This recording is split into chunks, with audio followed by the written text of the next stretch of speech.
TV.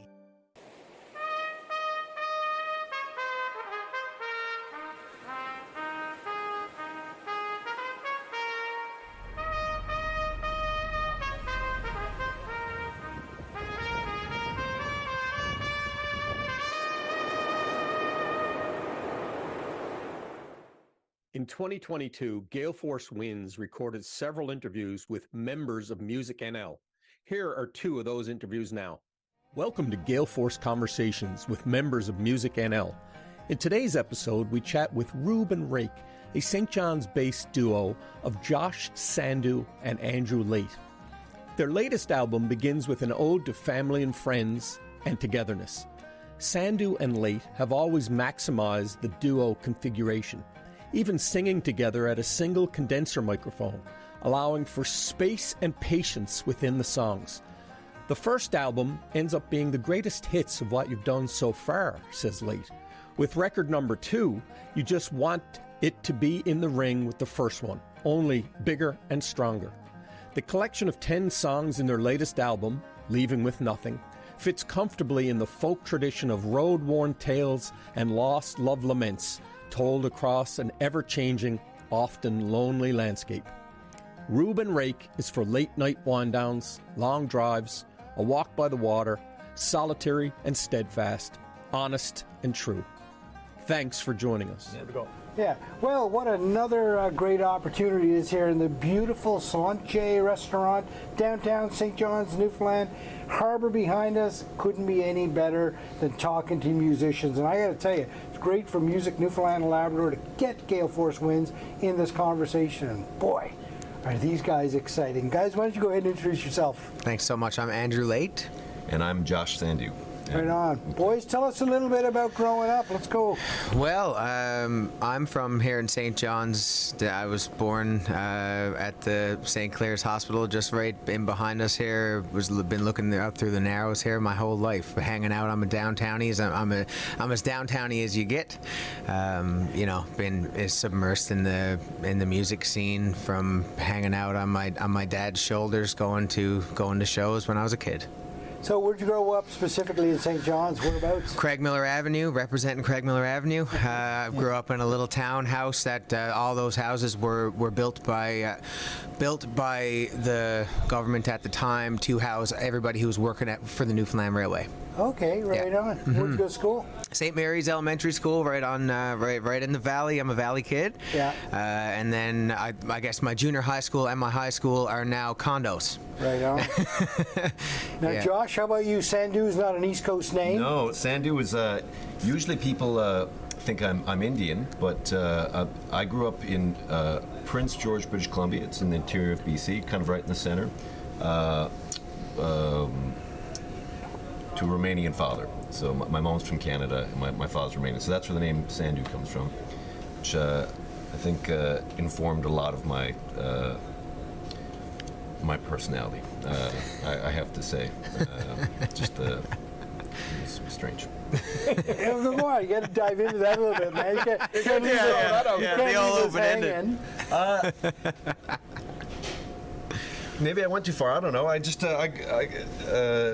yeah, well, you brought up the name Sandu, and I had a Romanian father, and when I talk about all the idiosyncrasies that I have now, or things that like maybe form me as a songwriter, is just the tension, the confrontation, just the difference, kind of always kind of having one foot in kind of the modern kind of North American world, and kind of one foot in kind of an old-fashioned kind of Romanian upbringing, you know, and so I feel like maybe that schism is kind of it formed an interesting upbringing. You know? Right on. So I'm going to stay with you for one moment. What was it like growing up in Prince George?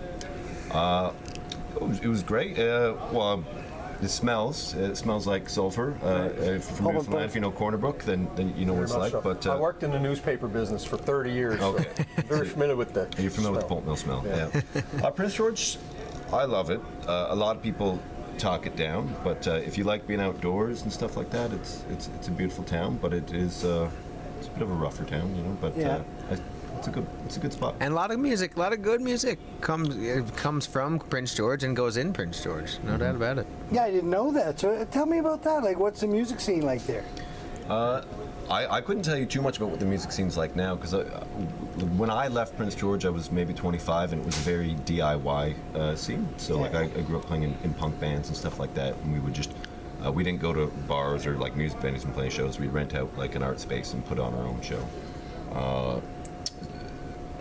Formed a good, like, kind of hardworking spirit, I suppose. But I can't speak to what the music scene's like right now. But there are a lot of great writers out there, and I think it's a unique experience living up there. Just in, I think everyone who's from Prince George has maybe a chip on the shoulders because they get passed by, like quite Underdog attitude type of thing. Yeah, the underdog attitude. Like everyone, when they think of BC, they think of Vancouver and Victoria and all the Lower Mainland, and it's you kind of feel like you're passed over, and it's very isolating too. So I think isolation's a really good element or ingredient into songwriting.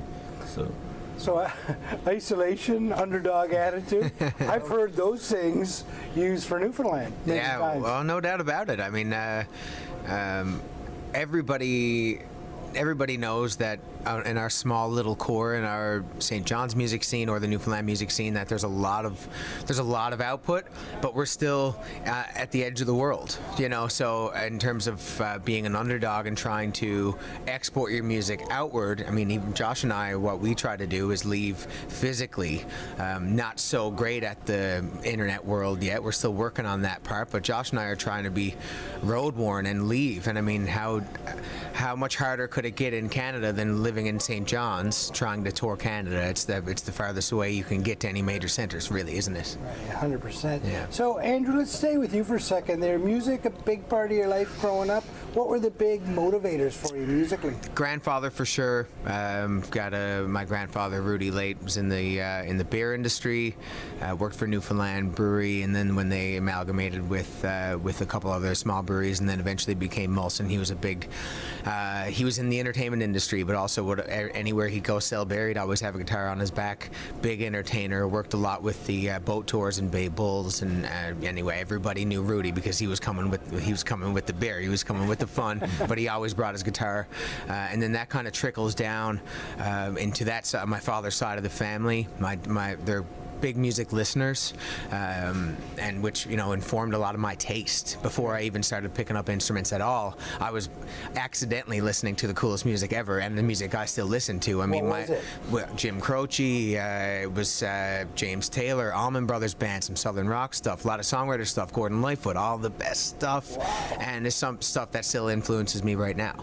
Yeah. Anyway, I got really lucky, and then on my mom's side, she was playing piano and fiddle when she was 3 years old. So I got lucky, no doubt. My older brother's also a really great songwriter. Wow. Josh, how about music for you? Music for me, I kind of came into it as a teenager. My grandmother was always playing. She played every instrument, it seemed, and my auntie. And I remember watching my aunt. She would always be singing a song, playing the guitar, and I remember being mesmerized. And an older cousin, so it helped me get into it. But I feel like it kind of came a bit later for me, just like being a teenager and really wanting. I remember I was in band class in high school, and I was playing clarinet, and this girl was playing bass, and I fell in love with the bass. I remember coming home, and I was like, "Dad, I want to get a bass guitar." I was like, "You can't play the bass guitar." He's like, "That's for people who can't play guitar." Your father, did he play? No, my father tries to play sometimes. My father cannot play, not at all. And that shows what he knows about music, because the longer I play, I have a lot of reverence and respect for a bass. A good bass player is the most important piece of a band, and so he couldn't be more wrong. Guitar players are a dime a dozen. A good bass player is very rare. Yeah. True enough. But no, I don't think it was like, I definitely had family members who played that helped bring me into it, but I think it was like that teenager thing that brings a lot of people into music, and just listen to a lot of punk rock and stuff like that. Hey, tell me about the punk rock. Well, just like I don't know. That's you kind of listen to what your friends listen to, and I had a lot of friends listen to bands on Epitaph Records, listen to like NoFX and Bad Religion and stuff like that, and it's really what motivated me. That's what really got me into music, and you slowly kind of those tastes erode and change. Not that I don't like a lot of the music still, but there's more of a nostalgia aspect to it. I don't really I don't listen to much loud music anymore. Usually, Right. I think there was a good 5-year period where if it had drums, it was too much noise for me. I'm a very low key person. I'm overstimulated very easy. So I don't know. Just what I listened to as a kid, and it's definitely changed. It's funny, I listen to a lot of loud music, and my 14-year-old turns it down, and I said, this is role reversal. What the heck's going on here? No doubt about it. But you'll see a lot of punk rock and how that, interestingly enough, kind of evolves into a lot of punk rock musicians kind of turn bluegrass, and it's kind of that's just something that you see a lot.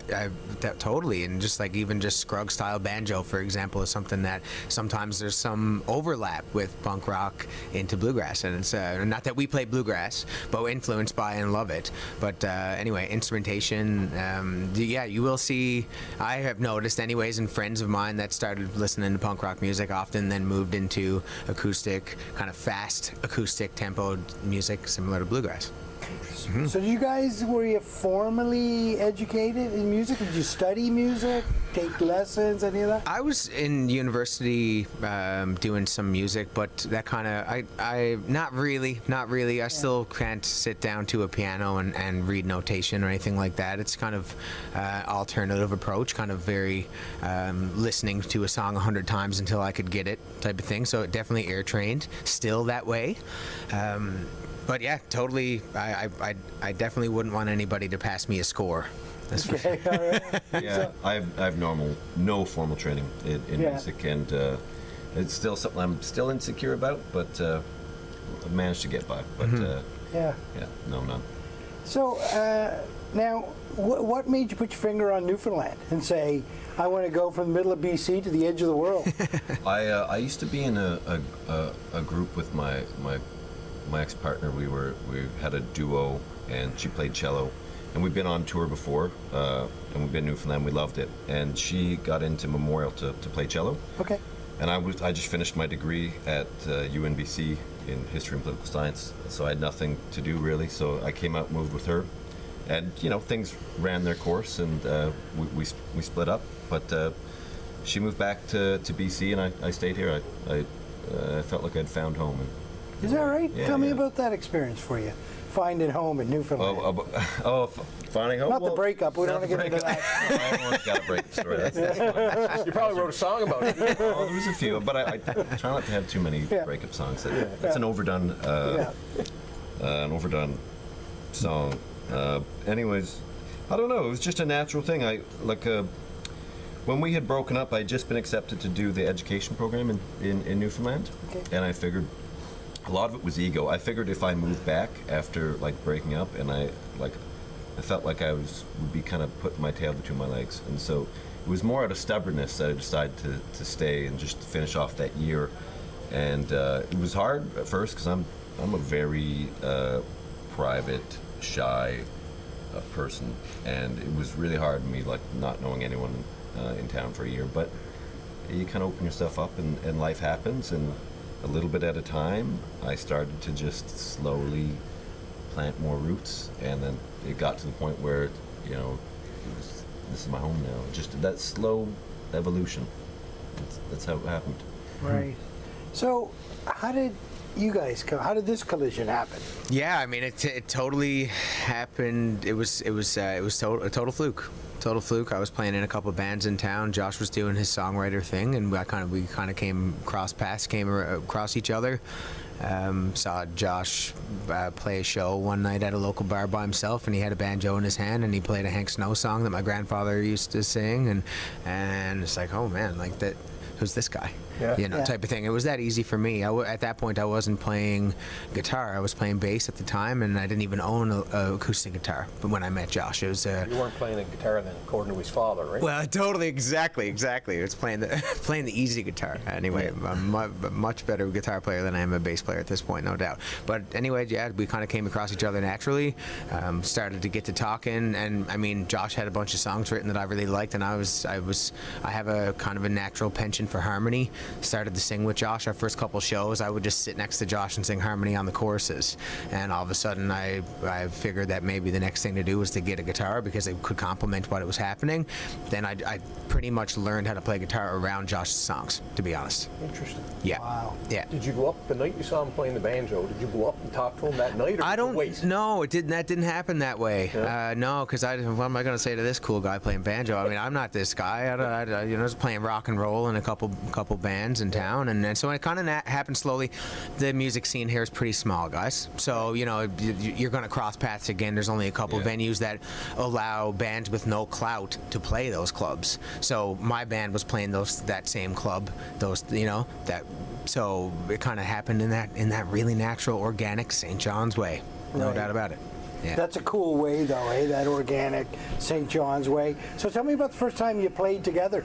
Jeez, yeah, it was that house show. House show at Joanna Barker had a house show with Zachary Lucky. Zach Lucky and the May Hemingways.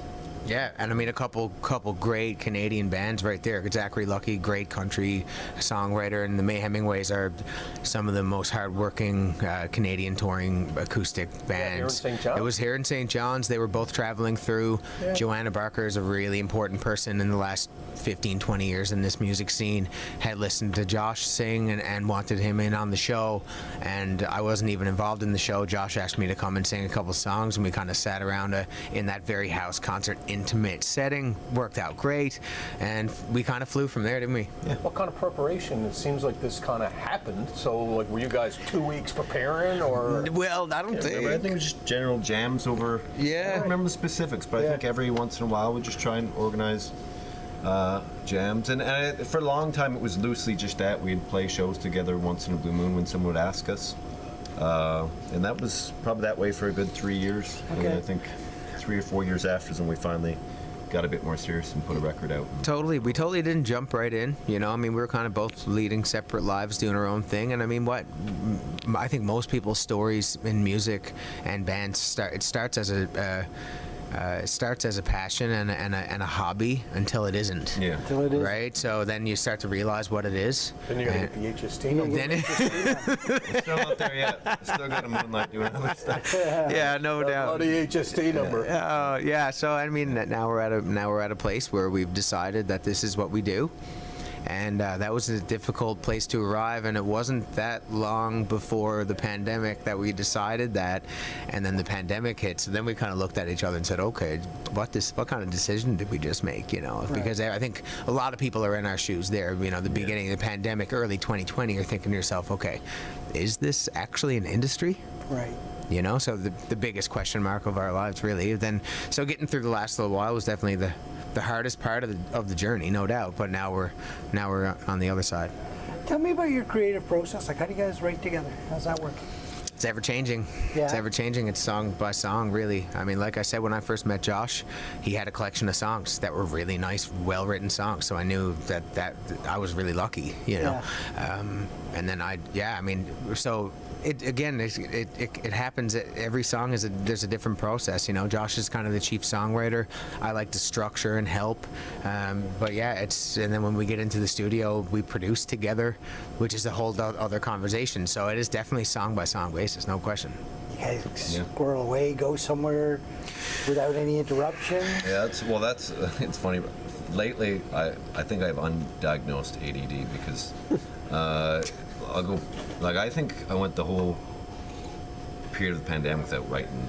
I mean, not the whole period, but a whole year when the pandemic started without even writing a song. I don't think I picked up a guitar for 6 months. And a large part of that for me is being in the home environment is really difficult. Like, if my partner's around, I just gravitate towards her, or I'll just pull out my iPad, or there's a million things that I get distracted by. I need to really be separated from everything so I can focus, because I have no attention span at all. Right. I'm a puppy dog in that way, or a goldfish, I don't know. But I think we had a lot more productivity last summer. We did a residency out in Brigus. So or on the last record, I think we got a lot done when Andrew's got a cabin or a little house like an hour and a half outside of town, and we would go spend a few days up there every week and stuff like that. So I think learning to recognize your triggers or your habits is one of the most important things for songwriting. Like for me, I know like lyrically, I can be inside all day and trying to write, but it's not until I'll go for a walk, and I think, speaking to my ADD, the fact that I can't pull out random things, my mind will just it'll go inside my own brain, you know, and I'll start focusing, and then I'll start writing. And normally I carry like a little notebook with a pen, and then just start plotting ideas down. But just having little environmental factors like that, I think, is one of the most important things for writing. Because I don't know if there's much of a process. It's more of that nurture. Like, what kind of environment can you put yourself into? And to speak to that, I think we're constantly getting better at crafting a calendar. Because when it comes, you can't ignore it. You got to take it in, but also make sure you're preparing your life to get ready for something like that. We learned a lot last year with Genoa, paired up with MusicNL and picked an artist in residence to do this Kent Cottage session in Brigus, and they picked us to do it. So then we had 14 days uninterrupted, in this beautiful old previously barn turned house on this beautiful 11-acre plot in Brigus on a cliff, completely uninterrupted, and we had a really good session. And then we realized, and we're again you're always continuing to form ways and to put yourself in a situation to be creative, so we learned a lot from that. And then we're moving into that again. I've got the place in the Bay again, not much interruptions going to happen there, so you can really open up your mind. And through that, we start to realize that what we need is to make sure that we're giving each other opportunities to be creative and have nothing else happening in that time. I don't get the Genoa connection. Genoa is a ship design company that is an expert in digital twinning. Yeah, so I mean, from far as I know, they sponsored this music in residence with Music Newfoundland, so they helped fund it.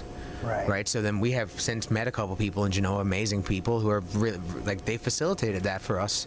Of course, with MusicNL's guidance. Well, it's interesting. The founder of the company, Leonard Pecor, is now on the board of MusicNL. Exactly, and we know Leonard. We know Leonard as well. Yeah. Got to meet him this weekend at ECMAs. Yeah.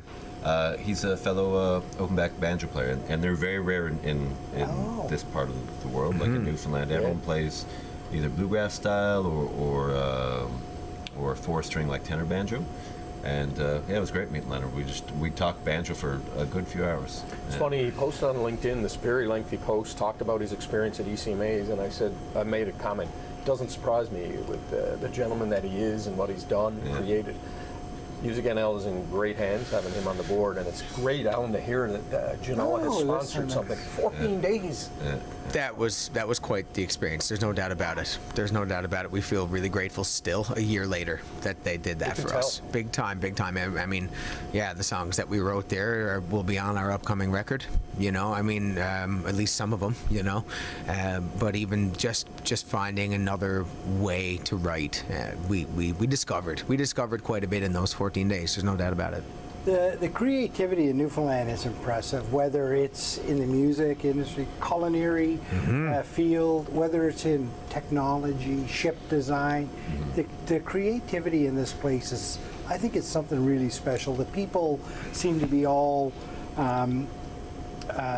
very open to celebrating each other's success. They understand that a rising tide floats all boats, and the fact that Genoa got engaged with you to do that, I think that's just a beautiful story. Couldn't agree more. And the thing is, with creativity in this small little place, how many people are being so creative is that it's contagious. Right. And the competition is I don't think it's the word. It's so healthy. Everybody helping each other here. And I can speak to the music scene here. Everybody wants everybody to succeed. Nobody wants to be better than the other. It's all about fostering success together. And I'm so grateful for that. I want to be better than everyone. Competitive streak. That's okay too. You need to have a chip on your shoulder, I think, if you want to. I mean, in a very positive way. Yeah. Like, I do support everyone, but whenever someone does something that's better than you, you always want people to raise the bar for you. You need internal competition. So, guys, what's the name of the band? Rube and Rake. I always say that slow because it can be mispronounced Yeah. or misinterpreted Sure, many sure. times. So explain it to me. Where did that come from? Rube Rake, other ways to say Rube Rake would be yin and yang, would be Jekyll and Hyde. It's two contrasting ways to describe somebody. And do you guys feel that you're a contrast to one another? Yeah. The name wasn't meant to be kind of purposed that way, but we are very different people. Yeah. Yeah, no doubt. Explain that to me. Are the differences enough? Yeah. Well, if you knew us for a while, like Andrew's just a lot more extroverted and easygoing, and I'm just a very quiet, shy person. Like our mannerisms are very different in No how doubt. we conduct ourselves. We fell into this name. At first it just sounded cool. Right. And it was we thought it was a good name, that we liked the alliteration. It sounded cool, but we totally fell into it. Not saying that one is the other. Right. That's not the point. Right. Which is a very often asked question, frequently asked question that we often make up the answer to. But yeah, totally. We are different, and we work.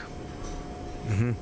So, well, you are different, right? But many times when people are different and opposite, when they come together, great things happen, right? Great things happen when that little interaction plays out. Well, I mean, just to reinforce that, our skill sets are so incredibly different, Josh and I. You know, I mean, Josh can write a really well-crafted song, and I've spent my whole adult life in music trying to be the best, most versatile accompanying musician that I can be, whether it be playing on it or harmonizing. So it's where we approach music differently, and that works for our band, no So doubt. who takes the lead on stage? Is it kind of back and forth, or Well, Josh is a storyteller, quiet guy takes the lead on stage? It's great. It works really great when people come to talk to us after the show. You wouldn't know it from the performances, because usually I'm much more animated for that. I don't know. It kind of I'm dumbfounded by it, because sometimes when you're up on stage in front of a bunch of people and just knowing my personality, I don't understand how it happens the way it happens. Because as soon as we get off the stage, I'm usually back. Like I feel personally like I'm so self-conscious of how I come across to most people, especially in a small city like St. John's. I worry that people think I'm a big jerk, because the most you usually get out of me is like a nod, and I continue on my way. I usually don't like to stop and chats and whatnot. So it is kind of confusing as to how it works that way, but it's just, as I said, there's some really good company that we're being put with, and that's extremely flattering, and it gives you that validation at times, to maybe, because sometimes you definitely doubt yourself at times. There's no, like, and anyone who says otherwise is full of it, personally. But yeah, it's you still, even though we got this, I feel like I gotta keep telling myself how awful I really am. I'm not just trying to be modest, because I got a lot of holes in my game personally, and you only kind of get to where you get through help or learning to work with others.